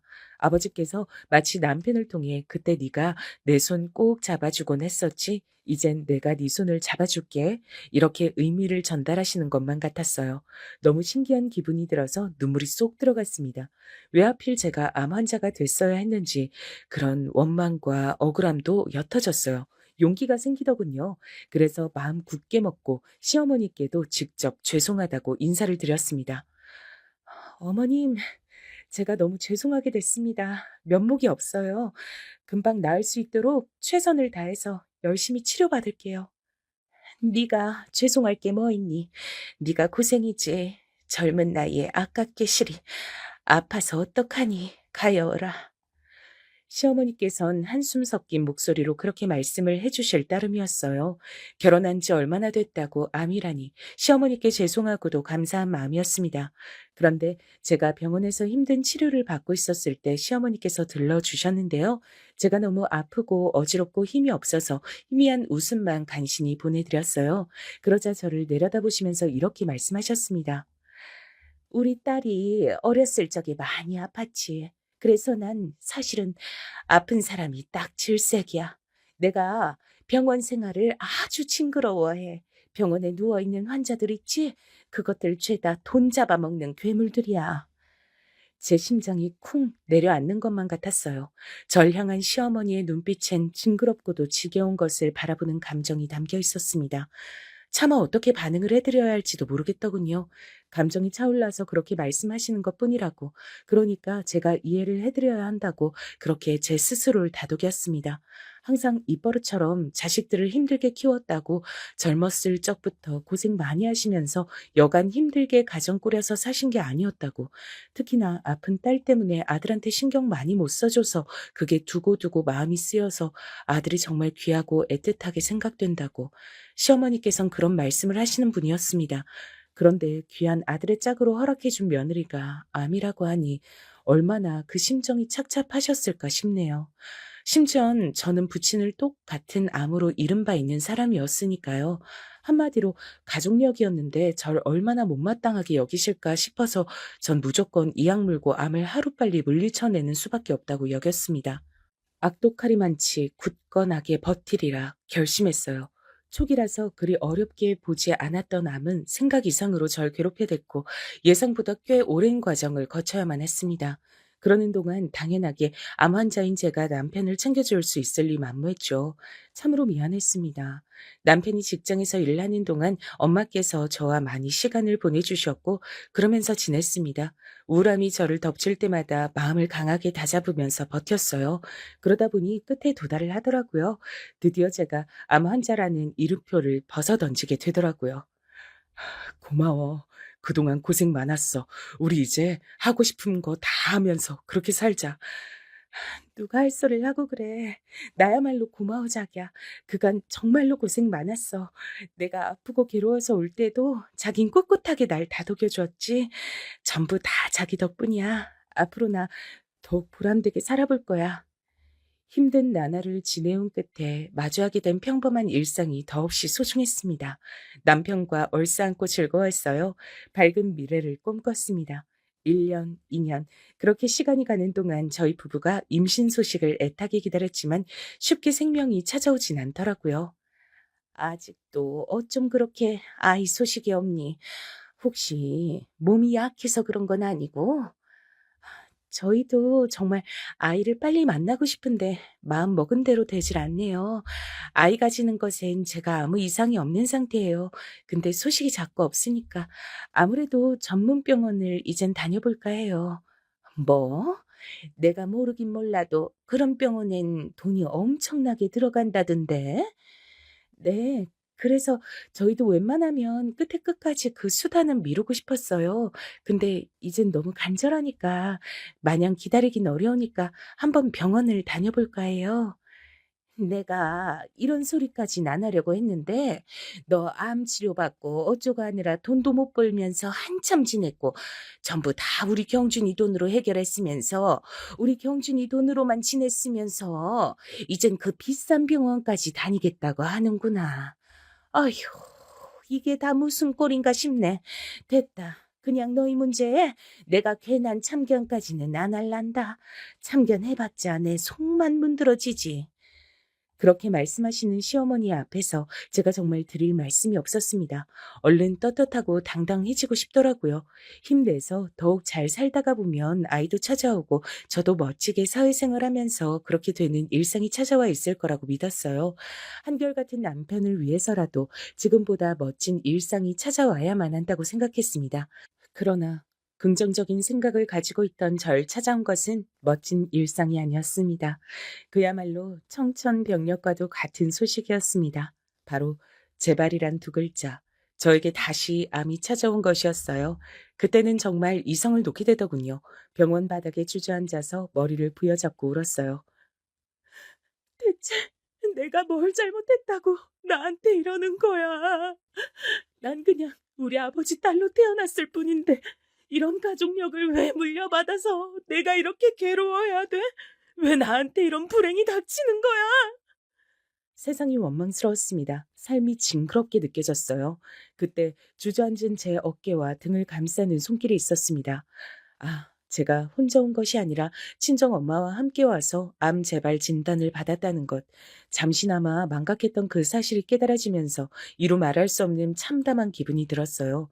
엄마께선 이성을 잃고 오열하던 절 가만히 껴안아 주시면서 괜찮다는 말씀을 계속해서 해주셨습니다. 괜찮아. 이번에도 이겨낼 거야. 은정아, 다 괜찮을 거야. 만약에 안 괜찮으면요. 아버지도 두 번째 돌아가셨잖아요.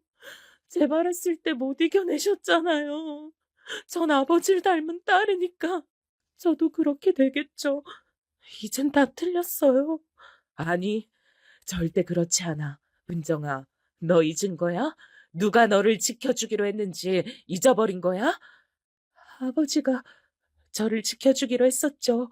근데 그게 무슨 소용이에요?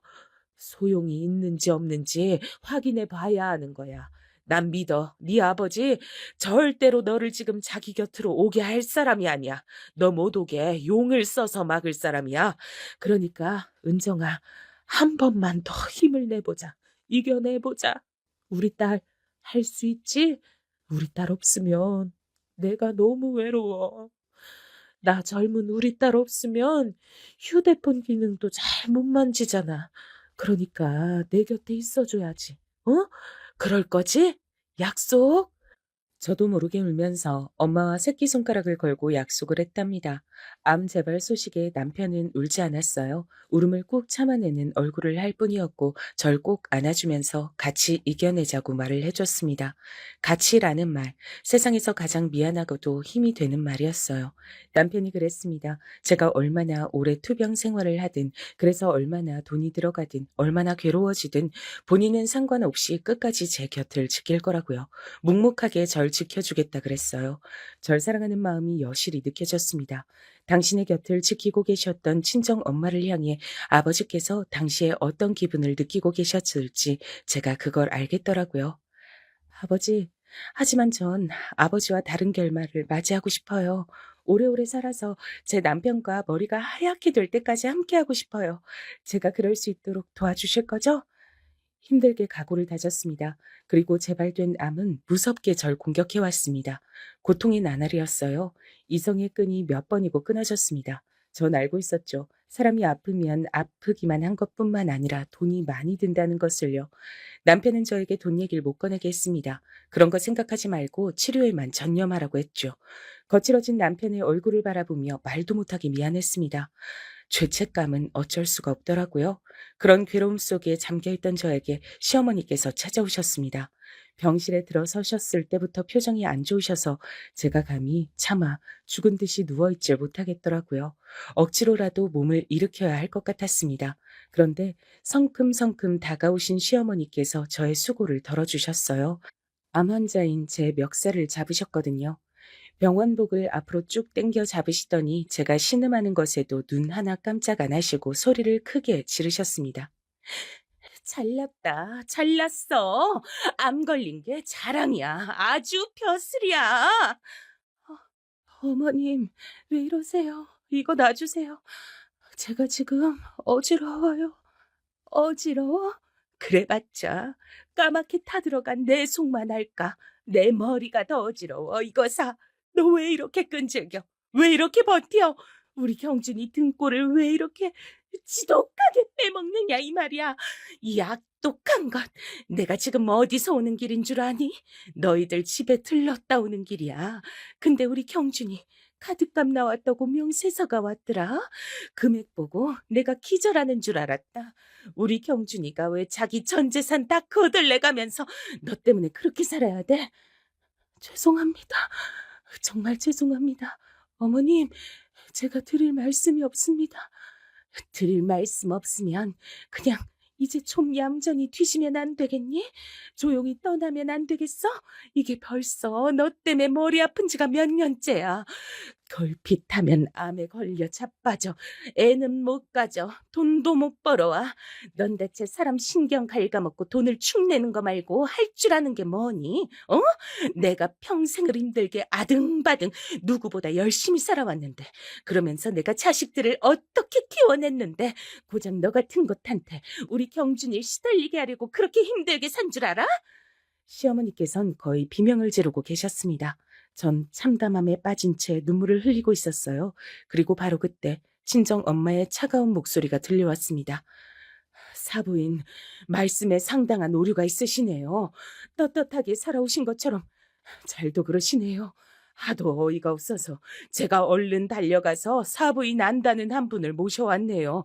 주제 파악 좀 하셨으면 해서요. 언제 와 계셨어요? 아무도 없는 줄 알았는데.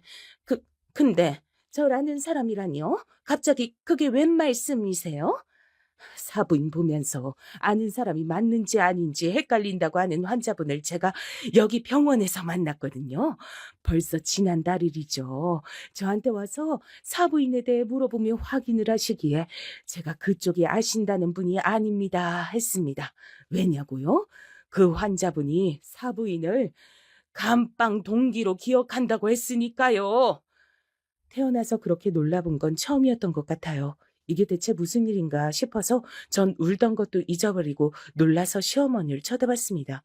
저보다 2배로 놀라신 것 같았어요. 손을 바들바들 떨면서 비틀거리시더라고요.